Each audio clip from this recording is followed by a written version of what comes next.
Hearings on accusations of medical negligence in the case of deceased pastry chef Peju Ugboma continues at the Magistrate Court in Lagos. Following 41-year-old Peju Ugboma's demise on the 23rd of April after a fibroid surgery at Premier Specialist Medical Center in Lagos, her family have accused the hospital of unprofessional conduct, which they believe led to Peju's death. You have to pay for it.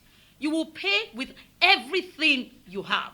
You will pay with your license. You don't have the right to even cut a human being again. Arise News has since followed the developments closely. As investigations on this case proceed, witness pathologist Professor Charles Anunobi was cross-examined by the court on his account of the autopsy.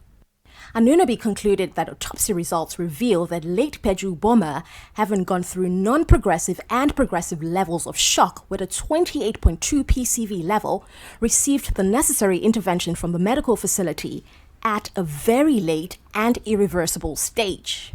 Premier Hospital sees the situation differently, suggesting that the autopsy process has some loopholes. The autopsy was commissioned by the family. At that autopsy, being an autopsy that has generated so much public furor, a pathologist representing Premier Hospital, a pathologist, I didn't say doctor, a pathologist, a doctor from Premier was there, but he has no pathology knowledge.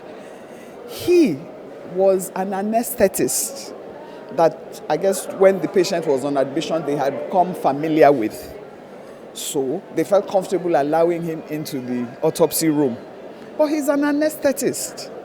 He does not have the depth of knowledge that a pathologist has and did not know what to look for. They should have had a pathologist representing Premier and every other person who was interested. Even the family should have had a pathologist there. But they did a quick post-mortem without Premier's presence. He also then said they should have worked up the woman's blood before taking her to theater.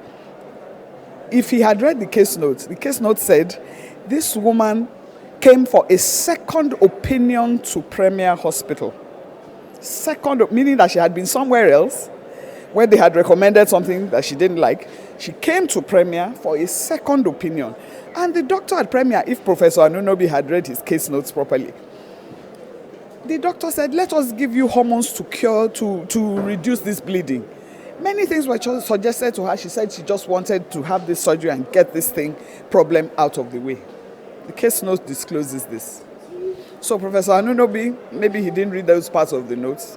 Clearly, he read those parts that were comfortable for him. Witness pathologist Anunobi refused to address the media directly on the autopsy findings, but suggested vehemently through his pathology report that on the course to saving Peju Ugboma's life, time was of the essence.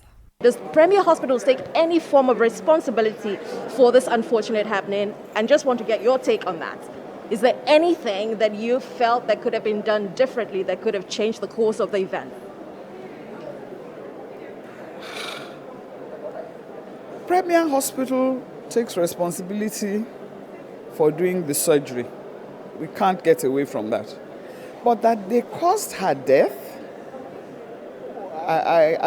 Premier Hospital won't take responsibility for that. The woman started out with surgery, but then a medical problem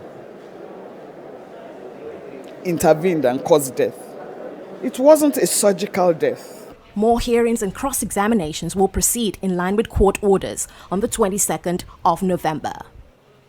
Abby Owolawi for Arise News.